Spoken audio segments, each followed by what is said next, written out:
Olá, meu nome é Marcos Vieira e esse aqui é mais um vídeo da série Educadores Musicais, uma série onde eu converso com educadores para falar sobre música e educação musical. No vídeo de hoje eu conversei com o Felipe Ferraz, professor fantástico aí que tive o prazer de conhecer aqui em Londrina mesmo. Ele é de Londrina, mas ele trabalha nos Estados Unidos já há muitos anos como educador, né? E é bem legal porque ele tem uma relação muito forte com a música, ele utiliza muito a música, né, na sua prática ali diária. E eu tive contato com ele numa palestra, né, onde ele veio falar sobre educação, sobre neurociência, enfim, vários temas muito interessantes. E eu chamei ele então para conversar um pouco, para a gente falar um pouco dessa ideia, né, de algumas ideias que ele mostrou ali para a educação de forma geral, né, para a gente aplicar em música, né, em educação musical. Um dos temas que eu achei muito interessantes assim, foi onde ele falou sobre a gente balancear, né, a experiência real das crianças com a experiência virtual, né? Então hoje a gente tem cada vez mais presentes aí na vida das crianças, enfim, os tablets, os computadores, os celulares, né? E isso é legal, até a gente na conversa até ele fala, não sou a favor de eliminar totalmente, né? Alguns pais realmente eliminam totalmente, né? Mas ele fala da importância da gente balancear isso com experiências reais. Achei que ficou uma conversa bem legal, a gente falou até de algumas possibilidades práticas, algumas dicas práticas de coisas para fazer. E, enfim, a conversa ficou bem legal. Essa é uma conversa que eu tinha feito em 2015, tá? E ela ficou um pouquinho grande, então assim como a do Irá, que foi o primeiro vídeo dessa série aqui, eu acabei dividindo em duas partes, tá? Então nesse vídeo você vai ver a primeira parte, depois vai ver a segunda parte. Nessa primeira parte a gente falou um pouco sobre essa ideia do objeto representado e objeto real. E na segunda parte a gente vai falar mais da aplicação em educação musical mesmo, né, mais específica. E assim como na entrevista do Irá, eu também perdi as imagens, tá? Enfim, eu fiz a entrevista faz algum tempo, né, e fui tentar resgatar as imagens, mas encontrei só o áudio, né? Felizmente encontrei o áudio e vai dar pra gente, acho que dá pra entender bem, dá pra acompanhar bem o raciocínio aí pelo áudio só, né? A imagem era só mesmo realmente eu entrevistando ele. Vou colocar uma foto aí, acho que resolve bem. Tá certo? É isso então, espero que você goste. Não esqueça de deixar o seu comentário aqui abaixo dizendo o que você achou aí do que a gente conversou, tá bom? É isso então, um abraço, até mais. Bom, pessoal do Musiped, então eu tô aqui com o Felipe, professor Felipe, Felipe Ferraz. E aí eu queria então primeiro que você se apresentasse para o pessoal, né, do site que acompanha a gente, falasse um pouco da sua formação e do trabalho que você realiza lá na escola onde você trabalha atualmente. Oi, Marcos. Eu sou londrinense e saí aqui do Brasil em 1986, com 23 anos. Já tinha já tinha estudado 2 anos de letras aqui na UEL e resolvi viajar. Nem terminei a licenciatura curta, fui para Sacramento, Califórnia, comecei a trabalhar, todo tipo de trabalho, aí comecei já na educação, na pré-escola. 10 anos trabalhei em pré-escola particular, aí passei para a escola pública com o Jardim da Infância, trabalhei com crianças de vários países diferentes, a maioria do México, algumas da Índia, Afeganistão, então vários idiomas diferentes. A gente se especializava no que eles chamam o aprendiz do inglês. Então eu sempre já desde então fazia com que as crianças com autismo que estavam no nosso mesmo campus viessem participar de parte do nosso trabalho com música. E então todo ano tinha 2 crianças que eu convidava para participar. E é uma história muito difícil isso, porque a gente sabe que existe, vamos dizer, seriam problemas às vezes, porque cada criança que tem uma necessidade especial é uma criança diferente. Algumas com ruídos que às vezes atrapalham o aprendizado dos outros. Mas ao mesmo tempo a gente pensa que criança que tem uma certa síndrome, ela vai precisar ficar com as outras crianças de desenvolvimento típico, porque aprendem através dos seus amigos. Então é uma história muito difícil, não é uma coisa simples, mas no meu caso eu tinha como convidar essas 2 crianças que geralmente vinham com um professor a mais ou 2, um para cada criança. E eles adoravam a música que a gente fazia. Então continuamos com isso, 13 anos desse tipo de trabalho. Também eu oferecia música para uma turma que era só de crianças com autismo ou com outras síndromes do mesmo espectro. Às vezes Asperger's, às vezes outras. E o trabalho que a gente fazia era incrível. Particularmente, só para dar uma ideia, uma menina que não se comunicava verbalmente, só com sinais. A gente podia chamar o nome dela, ela não fazia contato visual com a gente, é como se a gente não existisse na dimensão da vida dela. Era só eu cantar ou tocar o violão, ela imediatamente conectava a visão com a minha e com a minha mão tocando violão. E ela ficava sorrindo, parecia que a vida dela estava otimizada, como se fosse mais oxigênio, seja o que for. Mas era uma coisa maravilhosa. Isso é apenas um dos exemplos dos benefícios da música. Um outro, para dar uma outra ideia, é um benefício que a gente chama colateral, porque não era o intuito nosso não era que essa criança que estava com o andador parasse de ter o andador. É lógico que a gente quer que isso aconteça, mas eu estava fazendo um trabalho que era especialmente voltado a melhorar a linguagem pragmática. A linguagem pragmática é a linguagem que não é verbal. É o fato de eu e você estarmos conversando, olhando na cara do outro, então a gente sabe até mover a cabeça e dizer, estou entendendo, sorrindo. O interesse são todas as partes que não são gestos. E as crianças com autismo geralmente têm dificuldade com essa parte. De aperto de mão, abraço, isso, aquilo, todo esse tipo de coisa. Então, o trabalho que eu fiz foi interessante nesse aspecto. Depois da música, que era um círculo de música de 30 minutos por dia não, por sextas-feiras, era uma vez por semana. Eu fazia um pré-teste e um post-test. Fazia um teste antes da música e um depois. E as 5 crianças no exame melhoraram a sua comunicação pragmática a mais de 50%. Uma coisa incrível. Então, esse é o trabalho que eu fazia.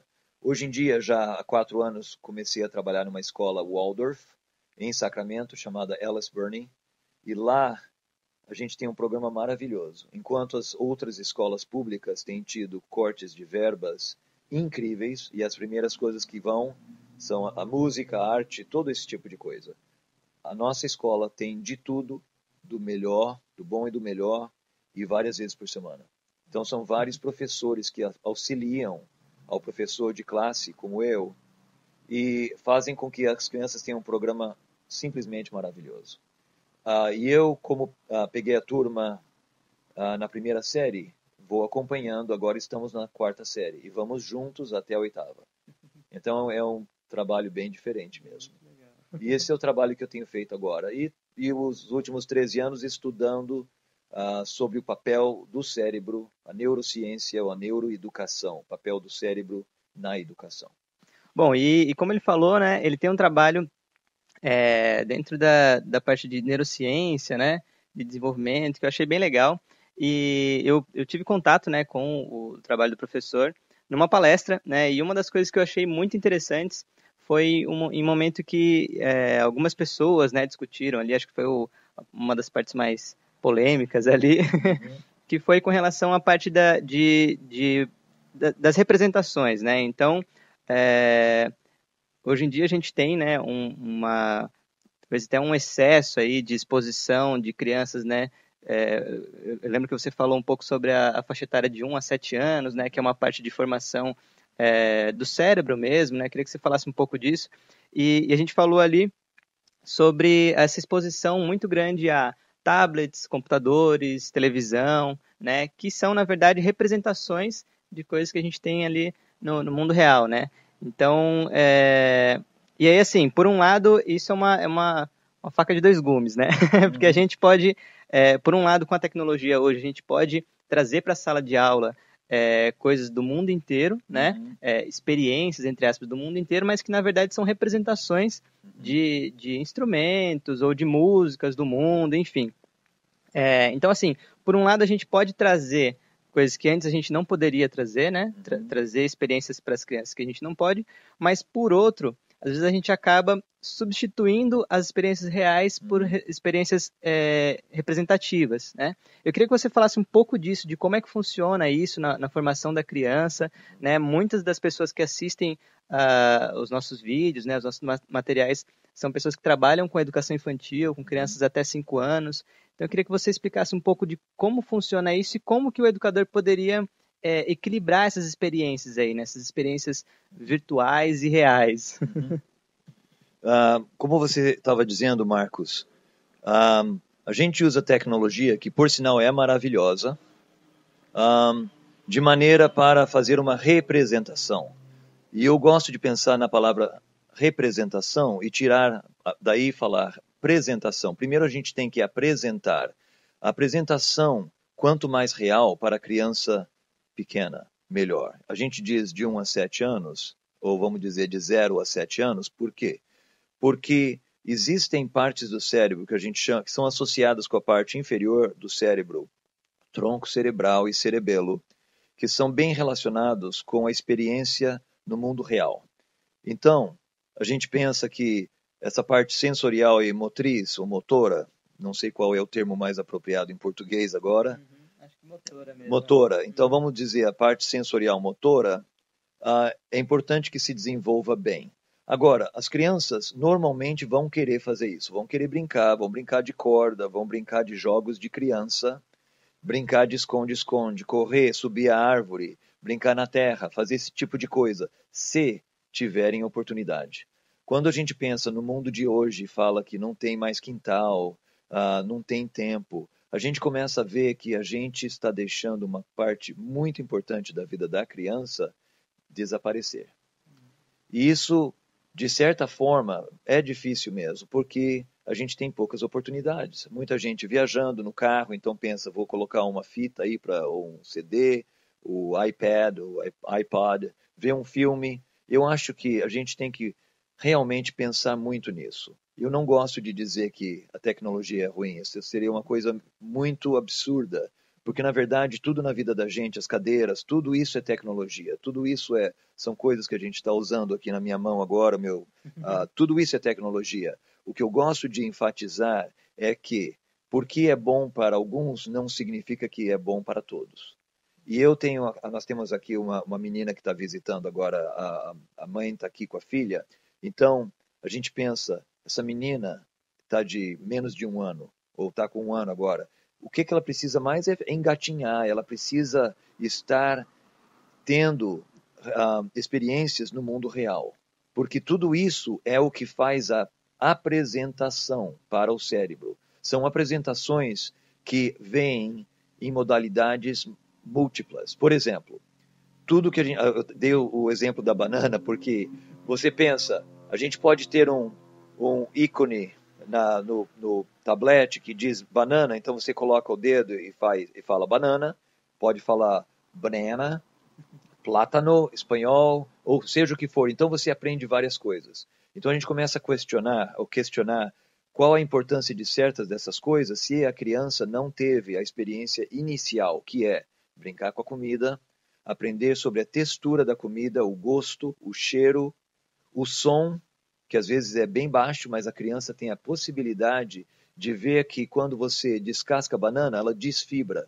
Então existem coisas que são físicas que o nosso mundo virtual trabalha bem duro mesmo para poder colocar esses estímulos de novo juntos, quando eles já vêm juntos na natureza. E o cérebro precisa dessa conexão de vários estímulos que são relacionados com o mesmo objeto. Por exemplo, o avião que passa em frente aqui em cima da nossa casa, às vezes o som vem antes, e aí você, desculpe, o som e o avião estão vindo. Lógico que se você está vendo, o som vem mais devagar, porque a luz vem mais rápido. Então, a criança está aprendendo a colocar esses dois estímulos, o visual, que é o mais anterior, porque o avião passa e você vê o avião, depois você escuta o som que vem lá atrás, que vai mais devagar. Aí a criança aprende a colocar esses estímulos juntos.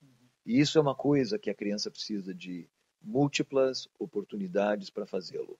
Quando você tem tempo na tela, você está diminuindo o tempo na Terra, vamos dizer. E eu acho que é importante a gente ter a experiência real primeiro, e depois, a partir de 7 anos, é lógico que as pessoas vão pensar, meu Deus, como é que eu posso fazer isso, Felipe?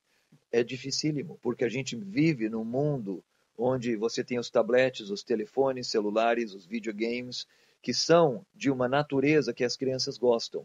Então, também é outro pensamento. Se a criança gosta, por que que não é bom para elas? Bom, você pode dizer, a criança talvez gostasse de comer bombom de chocolate de manhã cedo, na hora do almoço e à noite. Vamos deixar? Não vamos, porque não é o melhor. Então, são coisas para a gente pensar. E como é que a gente pode diminuir? E diminuir, às vezes, para várias pessoas que eu admiro, é, às vezes, eliminar completamente até certa idade. E a partir de então, pensar em reintroduzir essas peças. Porque todo o trabalho na tecnologia, as crianças vão aprender facilmente. Eu não acho que vão ter problema em aprender essas coisas, porque são feitas para que seja fácil para o usuário. Eu acho que não há problema ali. Então, ficar sem o tablet, sem os filmes, eu acho que tudo bem, não há problema. Mas eu sei que é difícil. Quando eu cresci, eu tive acesso à televisão, mas eu nasci em 1963. O que eu preferia fazer? Subir o abacateiro, que ainda temos aqui, que é maravilhoso, e nas datas do lado aqui, onde havia outras árvores imensas, e ter esse tipo de conexão. Eu gostava de plantar as plantas. Pegava a semente de flamboyant, descia lá no parque e plantava. Essas árvores estão por aí ainda. Então eu tinha essa conexão com a natureza que era maravilhosa. Eu acho que as crianças precisam mais disso, especialmente nos primeiros 7 anos.